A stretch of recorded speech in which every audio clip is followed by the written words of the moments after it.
Hello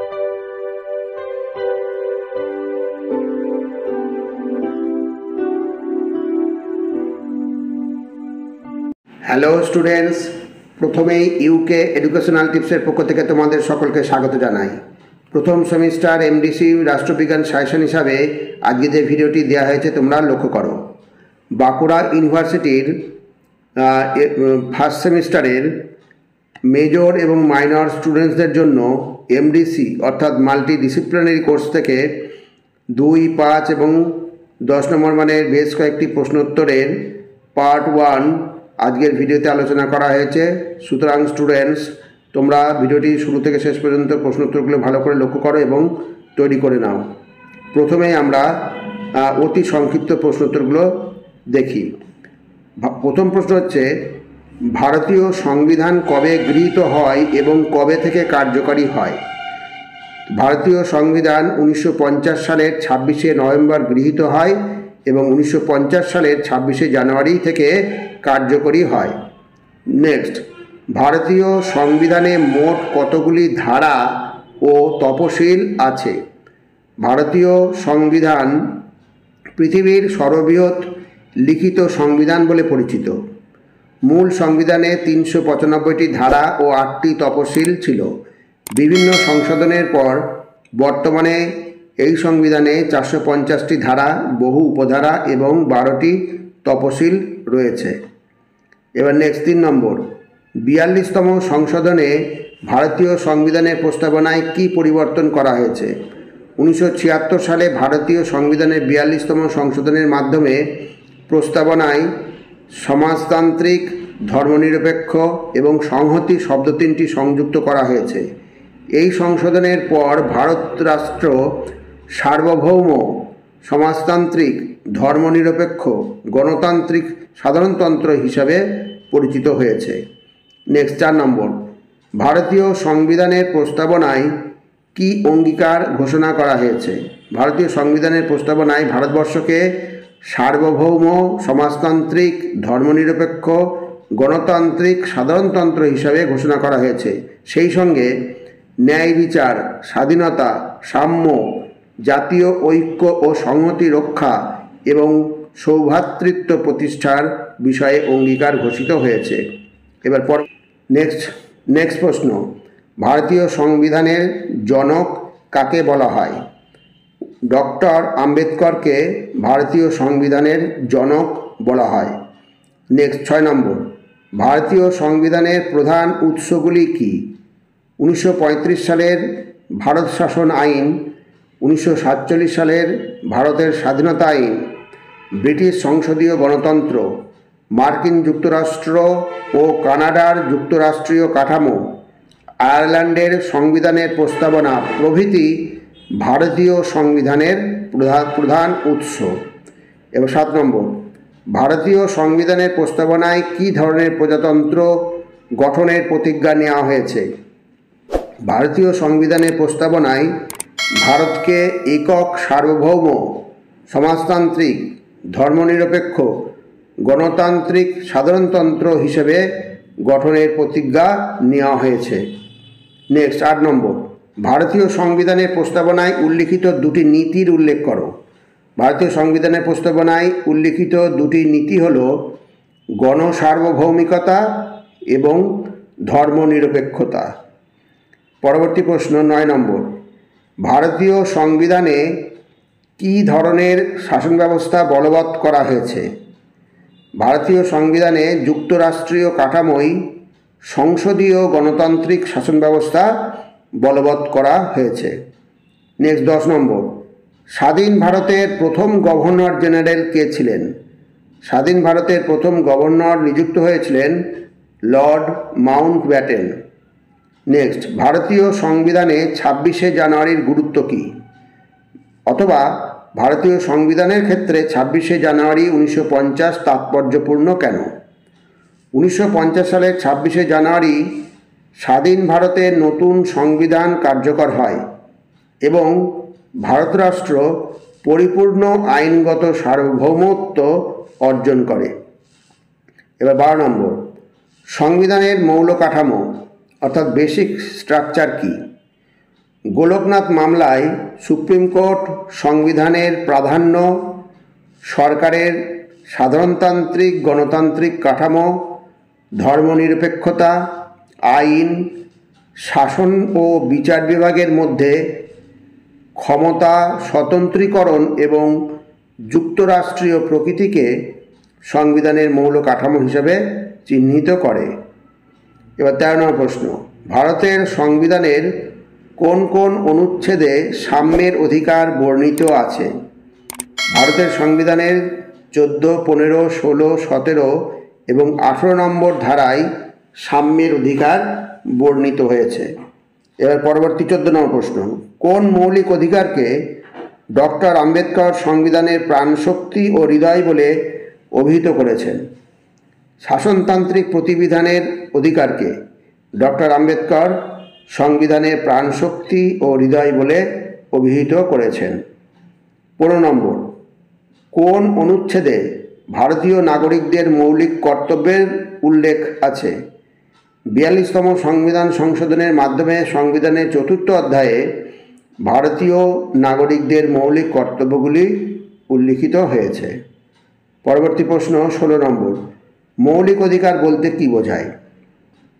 মৌলিক অধিকার বলতে সাধারণভাবে সেই সব অধিকারকে বোঝায় যেগুলি নাগরিকদের ব্যক্তিসত্তার বিকাশে একান্তভাবে অপরিহার্য। এই কারণে মৌলিক অধিকারগুলি রাষ্ট্রের সর্বোচ্চ আইন সংবিধান কর্তৃক গৃহীত, স্বীকৃত ও সংরক্ষিত হয়। এবার 17 নম্বর, বন্দি প্রত্যক্ষীকরণ লেখ বলতে কী বোঝায়? কে এই লেখ জারি করতে পারেন? বন্দি প্রত্যক্ষীকরণ লেখ বলতে বন্দিকে আদালতে সশরীরে হাজির করাকে বোঝায়। কোনো ব্যক্তিকে কী কারণে আটক করা হয়েছে তা জানার জন্য বন্দির আবেদনক্রমে সুপ্রিম কোর্ট বা হাইকোর্ট আটককারী কর্তৃপক্ষের উপর এই লেখ জারি করতে পারেন। এবার 18 নম্বর প্রশ্ন, ভারতীয় নাগরিকদের যে কোনো 3টি মৌলিক কর্তব্য উল্লেখ করো। সংবিধানের 42তম সংবিধানের সংশোধনের মাধ্যমে সংযুক্ত ভারতীয় নাগরিকদের মৌলিক কর্তব্যগুলির মধ্যে উল্লেখযোগ্য 3টি হল, 1 নম্বর হচ্ছে সংবিধানের আদর্শ অনুসরণ করা, 2 জাতীয় পতাকা বা জাতীয় সঙ্গীতের প্রতি শ্রদ্ধা প্রদর্শন করা এবং 3 ভারতের সার্বভৌমত্ব, ঐক্য ও সংহতিকে সমর্থন জানানো ও রক্ষণাবেক্ষণ করা। এবার পরবর্তী 19 নম্বর প্রশ্ন, ভারতীয় সংবিধানের 4টি গুরুত্বপূর্ণ নির্দেশমূলক নীতির উল্লেখ করো। ভারতীয় সংবিধানের 4th ভাগে 36 থেকে 51 নম্বর ধারায় উল্লিখিত নির্দেশমূলক নীতিগুলির মধ্যে 4টি গুরুত্বপূর্ণ বিষয় হল, প্রথম হচ্ছে সামাজিক, অর্থনৈতিক ও রাষ্ট্রনৈতিক ন্যায় প্রতিষ্ঠা করা, 2 নম্বর বিচার বিভাগকে সরকারি প্রশাসন থেকে পৃথক করা, 3 নম্বর গ্রাম পঞ্চায়েত গঠন করে প্রয়োজনীয় ক্ষমতা অর্পণ করা এবং 4 নম্বর হচ্ছে আন্তর্জাতিক সম্পর্কের ক্ষেত্রে শান্তি ও নিরাপত্তা রক্ষায় যত্নশীল হওয়া। এবার 20 নম্বর প্রশ্ন, নির্দেশমূলক নীতির সঙ্গে মৌলিক অধিকারের প্রধান পার্থক্য কী? খুবই ইম্পর্টেন্ট প্রশ্ন। নির্দেশমূলক নীতিগুলি আদালতে বলবৎযোগ্য নয়, এগুলি রাষ্ট্র পরিচালনার জন্য নির্দেশ মাত্র।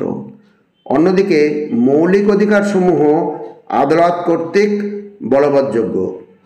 মৌলিক অধিকার লঙ্ঘিত হলে আদালত যথাযথ ব্যবস্থা গ্রহণ করতে পারে। এবার 21 নম্বর প্রশ্ন, ভারতীয় সংবিধানে 19 নম্বর ধারার অন্তর্ভুক্ত 2টি স্বাধীনতার অধিকারের উল্লেখ করো। খুব ভালো করে এটা তৈরি করবে। ভারতীয় সংবিধানে 19 নম্বর ধারার অন্তর্গত 2টি স্বাধীনতার অধিকার হলো, এক হচ্ছে বাক স্বাধীনতা ও মতামত প্রকাশের অধিকার, আর 2 হচ্ছে শান্তিপূর্ণ ও নিরস্ত্রভাবে সমবেত হওয়ার অধিকার। এবার আমরা 5 ও 10 নম্বরের কয়েকটি গুরুত্বপূর্ণ প্রশ্ন দেখি।